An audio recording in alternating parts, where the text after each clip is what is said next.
What's going on, everybody, and welcome back to the Shameless Watch Collector. If you've been watching this channel for a minute, you know I talk about automotive-themed watches a lot, and that includes carbon fiber. It's no secret that I have a bit of an obsession with carbon fiber, the weight savings and the overall aesthetic that it brings. I can tell you that my car is pretty much covered in it.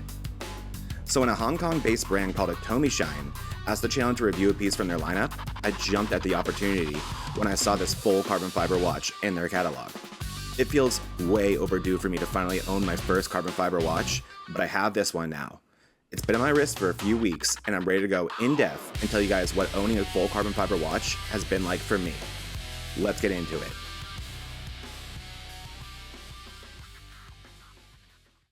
Before we get into the review, let's talk a little bit about the brand that provided this carbon piece for us to take an in-depth look at. This is Atomi Shine, a Hong Kong-based brand that feels fresh and modern, and they lean into that. Their whole thing is basically modern materials, bold proportions, and designs that are either day-date homages or wild dial experiments, like some that I can't even show you guys on YouTube if I want to keep this channel. They're especially into texture and contrast, carbon fiber, ceramic, stainless steel, and sapphire. You'll see a lot of clean, modern layouts mixed with more expressive, statement-making pieces across their lineup. They also push customization on the site, which fits their overall feel. And for this review, we've got one of their more performance-styled pieces, the automatic Hydrocore carbon fiber watch, with a dial and a shade of blue that Atomi Shine calls Ocean Glow. And just to reiterate, this watch was a complimentary piece given to the channel courtesy of Atomi Shine. I got to choose anything from their lineup, and I chose this. They did not try to sway me towards any model. As always, this review will be entirely transparent and honest, and judged on the retail price of this watch, not what it was given to me for. Alright, let's get into the review, and we'll start with dimensions. This watch caught me off guard in a lot of different ways, some good, some not so much, but this was one of the positives. This watch is 40mm in diameter, which is where I like my dive style watches, but how slim it is where it genuinely impressed me. This watch is only 13.3mm thick, and that is including the bezel. The case itself is remarkably thin, and it sits really nicely on the wrist. The Velcro style band gives you a ton of flexibility too, so finding the perfect fit and wherever you want it on your wrist is going to be very easy for most people, as long as you fall within the size range. According to Atomi Shine, this specific strap is adjustable for wrists from 6.3 inches to 7.09. While I do always prefer a stainless steel band on a dive watch for stylistic reasons, I can't deny how much more comfortable a band like this is. Because of that, I find this one getting more wrist time than most of my other dive style watches. But above all, it was the thickness that really stood out to me on this watch. The combination of the carbon fiber weight, or lack of weight, how thin it is, and the nylon strap made this one of the more comfortable dive style watches you'll experience. Let's keep it moving with materials and craftsmanship. Just like we did with titanium in the Cadison, let me quickly explain why carbon fiber is so cool for anyone who isn't already deep in those weeds. I think carbon fiber objectively looks awesome, but it's also legitimately strong for its weight. You get a ton of stiffness and durability without the mass, which is why it has such a tight connection to automotive and racing culture. For example, the carbon hood I swapped on my car dropped about 10 pounds compared to stock. In GT racing, a lot of what you're seeing on the outside of the car, like the bodywork, the aero pieces, the splitters and wings, is carbon composite. It just disappears under the sponsor liveries. Or take a look at a modern Formula 1 car. Carbon composite is everywhere. The survival cell, the aero, and a massive amount of the structure is carbon based. So carbon is both cool and practical to help do cool race car stuff. However, it's also expensive. And just like titanium, a lot of that cost comes down to how tedious the process is to make carbon fiber. Carbon fiber isn't a metal that you melt and pour. It's a composite. You start with carbon fibers that are insanely thin. They get bundled into what are basically called threads, and those fibers get laid into a shape and locked into a place with resin. That can mean woven sheets, which is that classic carbon fiber look that you're all used to, or it can mean chopped fibers mixed into resin and pressed into a mold. The second one is what people usually mean when they say forged carbon. It's not forged like steel, it's compressed and formed under heat and pressure using chopped fibers. And that's why you get this marbled, swirly, kind of random pattern.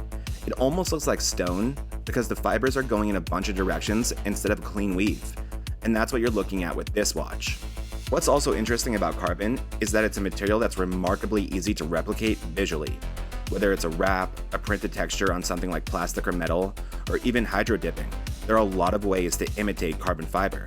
The giveaways are obvious though. Either the weight or the flexibility will be way off. It's not always for malicious or misleading reasons. I'll use my car as an example again here. I literally have carbon parts that are wrapped with carbon fiber vinyl.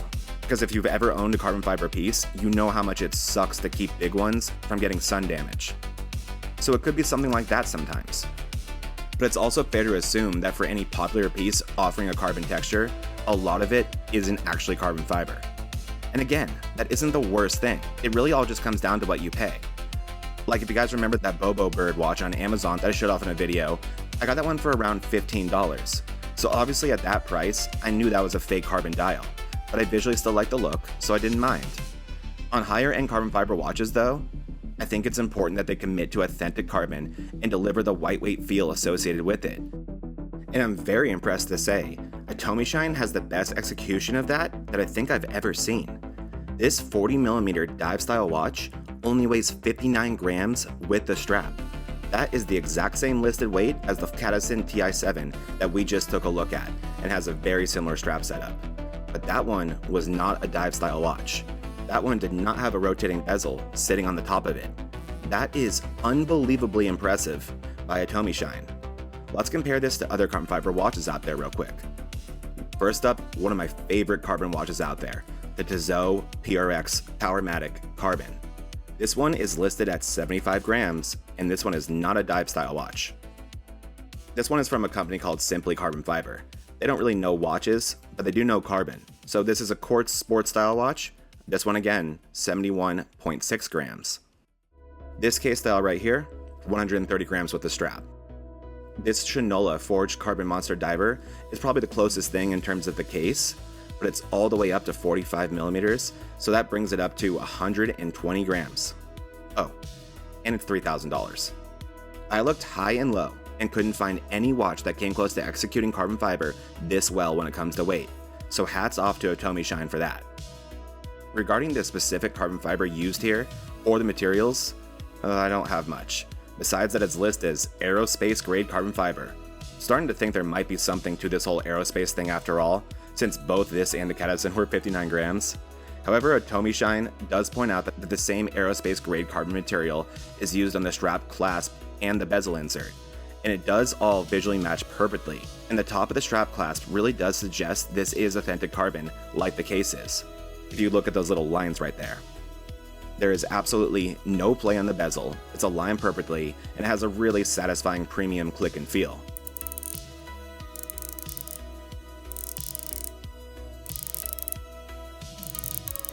However, this is another watch that's ambiguous about the lume material used.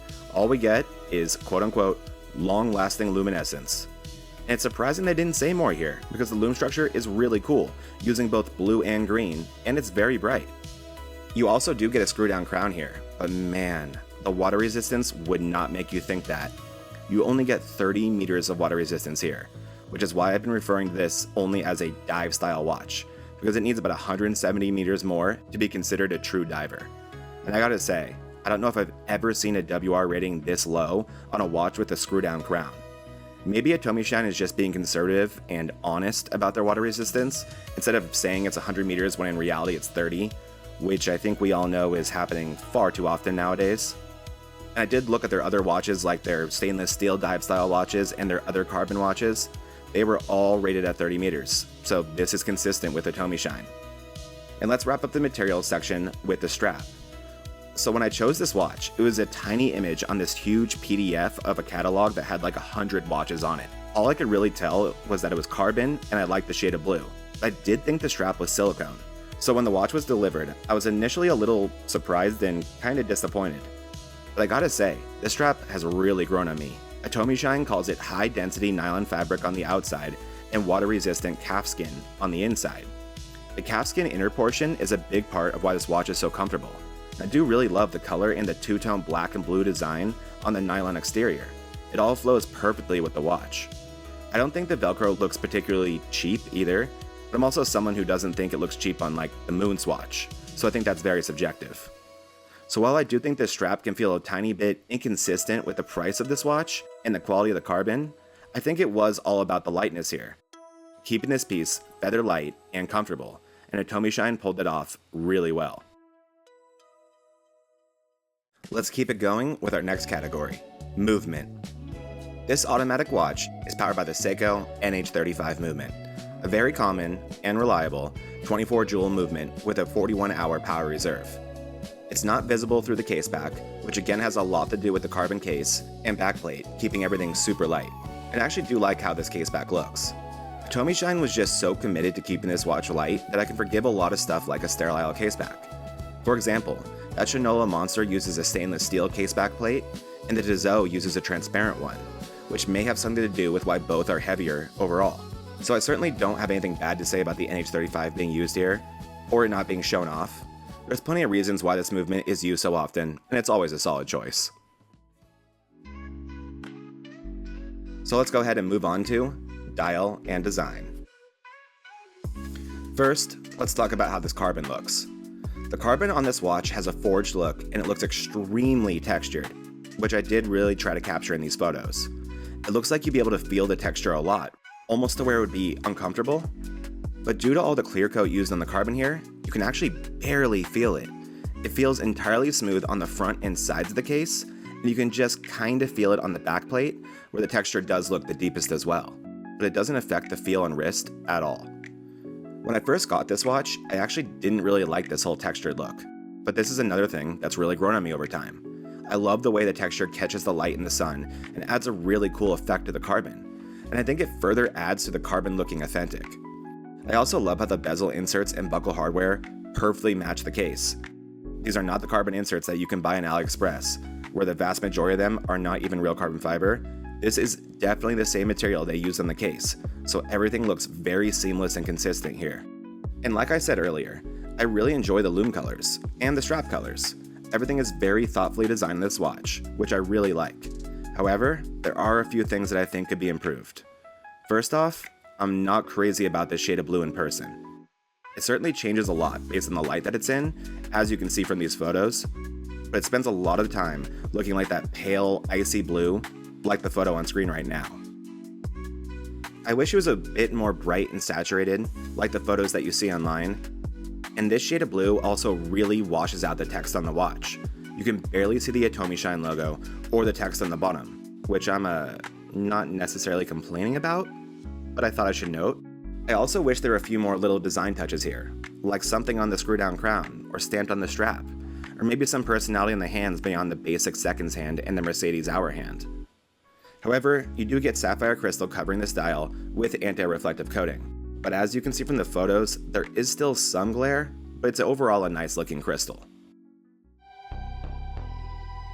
Let's wrap all this up with the price. This watch is available for $449 on the Atomi Shine website, and they run a lot of promos like they are right now. Stuff like $60 off any order over $400 or $100 off any $500 plus order. So during these promos, you can get this watch for just under $400. I think that initially feels pricey, but carbon fiber watches simply are not cheap, especially when it's authentic. We'll go back to our older examples, the Tissot PRX Carbon. That one is priced at $1,150 on the Tissot website. And you aren't even getting the integrated bracelet. That is far more than your standard PRX Powermatic. This watch is a couple hundred more than a standard Atomi Shine dive style watch that uses an NH35. So you're absolutely paying more for the carbon here too. But that's easier to digest when the carbon is as light and convincing as it is here. You're also getting a solid movement in the NH35, sapphire crystal, premium packaging, and an awesome lume structure. So the value certainly isn't bad, but it does feel like there was room in the budget for things like more water resistance and more design detail on stuff like the crown. It's time to assign this watch its final grade. The Atomi Shine Hydrocore watch gets a B+. A lot of what we just talked about in the price section really explains how I got to this grade. This is the lightest carbon fiber watch that I can find out there. The carbon fiber material itself is premium and authentic.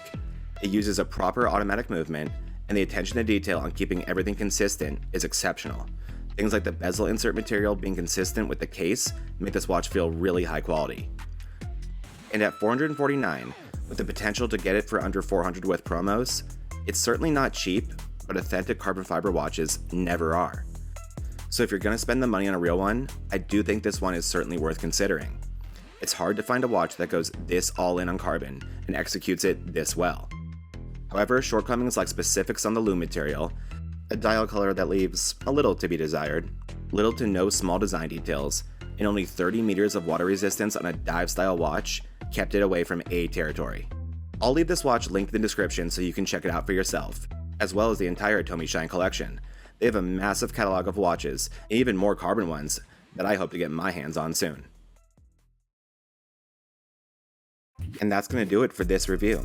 Thank you guys so much for watching and for making reviews like this possible. It genuinely means so much to me to have this audience growing so fast and so large.